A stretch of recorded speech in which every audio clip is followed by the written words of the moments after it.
Yeah, guys, so this is a quick story time. There might be parts of it because it's really long. So back in about 2013, I got this job in urgent care. It was a little diverse, but I was like, at the time I was the only chocolate individual there. My boss, I will call her Karen, aka the dirty boss, because she not like forbid.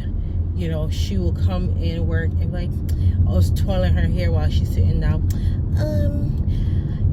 I didn't bathe last night, and when I went home, I didn't even wash my face or take a shower.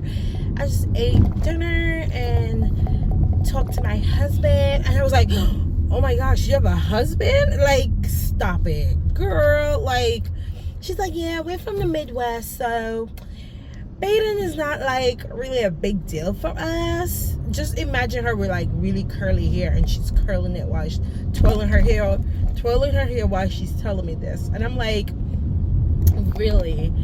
So, everything went well. I remember I had the interview was well. I shocked her with some questions about herself and stuff like that. A couple days later, I heard back from her.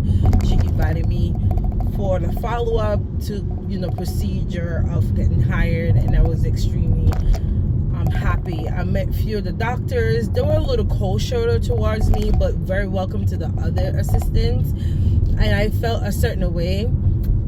So I was like, you know what, I'm not even gonna pay this no mind. I'm just gonna do what I came to do, make my money, and like get out. So I know it's like they were always on top of me for some reason, because mind you, I'm like the only chocolate one there. So they're always on top of me. When patients come in, the other ones are sitting down. Nobody want to get up to bring in the next patient. So I'm like, looking around left and right. I was like, let me go in and bring in my patients. It comes kind of like bothersome after a while. So I just like rolled it off my shoulder and just kept pushing.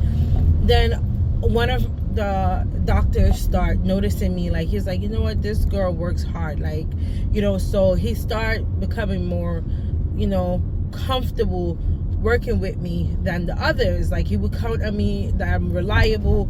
I know my blood works. I know how to, do my requisitions, all of that stuff, and I'm quick at what I do and also professional. So the other assistants start getting jealous without me knowing. So that's where Michelle, aka, she would call her the Nazi manager. So I don't know why she used to call herself the Nazi manager, because she was not a manager at the time. It was Karen that was the manager, but she always played a part as if she was a manager. She was just assistant, just like us. And long story short, find out that she got close with the manager. The manager started driving her car. I said, what kind of thing is this? The manager drove her car, crashed it, and after that, apparently, boom, Miss Michelle, aka the Nazi manager, decided that she's going to become an assistant manager now out of nowhere.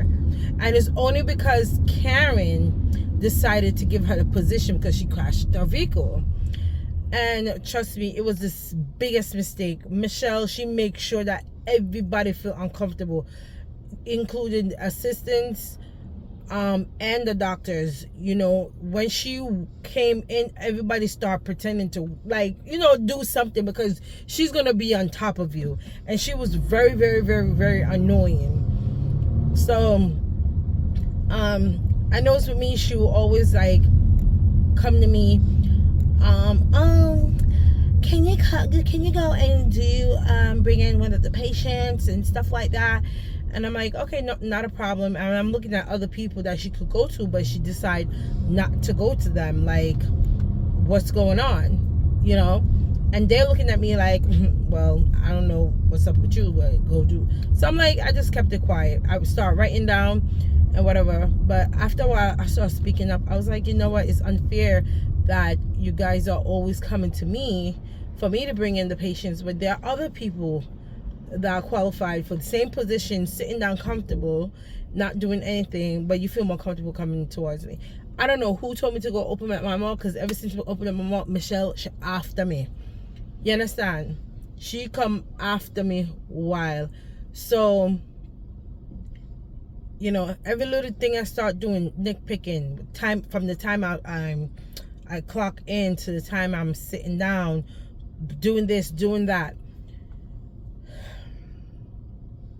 You know, so I start finding out that, you know, she started talking bad about me, because one day I came in and one of the doctor was talking, and I overheard him say, instead of y'all making fun of her, why don't y'all teach her how to type? Because I'm not gonna lie, I wasn't raised in no, you know, family with money up there. We're sending to private school for learning typing, so I don't know how to type. I could just type with one finger at a time, like, but I still get the job done. But they were making fun of me, and he was saying to them, like, instead of you guys making fun of her because she's really good at what she do, you know, teach her how to type, help her out, maybe introduce her to a program or something.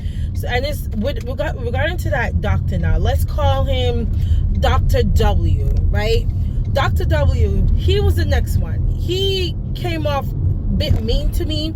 Like, when I worked there, when I would talk to him and ask him questions about something, he would completely ignore me. You know, he made me feel bad. And like when other assistant came in, I remember there was a Filipino assistant came in, and this doctor, he's Chinese. When the Filipino assistant came in, he was all friendly with him, talking, telling the assistant all about his business and stuff. And with me, whenever I talk to him, he's cold-shouldered. He don't want to answer me, always giving me his back. You know, and I remember one time I asked him to write me like a referral, a reference letter or something, and he was like, no, I can't do that. And it's so funny, after that, the Filipino assistant asked him about writing a reference for him and his girlfriend, and he ended up doing it. So I was like, oh, so you don't like me because I'm a little chocolate. Okay, I get it. So I kept quiet. And then one day I was just having a really bad day at work, and you know, I went to him to ask him about something, about blood work or something, and the way this man responded to me, I was like, you know what, enough is enough. I can do better. I don't need to be at this job. There's so many different jobs, you know, around. If I'm gonna be treated like I'm a nobody and I'm invisible, it don't make no sense I stay here. It makes sense that I go somewhere where I belong. So I went to the manager and I let her know, like, Karen, listen, Dr. W don't like me. He don't treat me well. He makes me feel like, say, he doesn't like me because of who I am. And I noticed that when it comes to the other folks, he's very friendly with them. But with me, he's, you know, nonchalant, and he would ignore me. So, you know, I'm not sure, but Dirty Karen, you know, I call her Dirty Karen because she always states that she never bathes. So that's her nickname, you know what I'm saying, Dirty Karen. So I have to give you guys part 2 to this story, and there's going to be continuation. Hopefully, if you guys like my story, please comment below, and I'm going to try to, you know, give more details. Have a great day.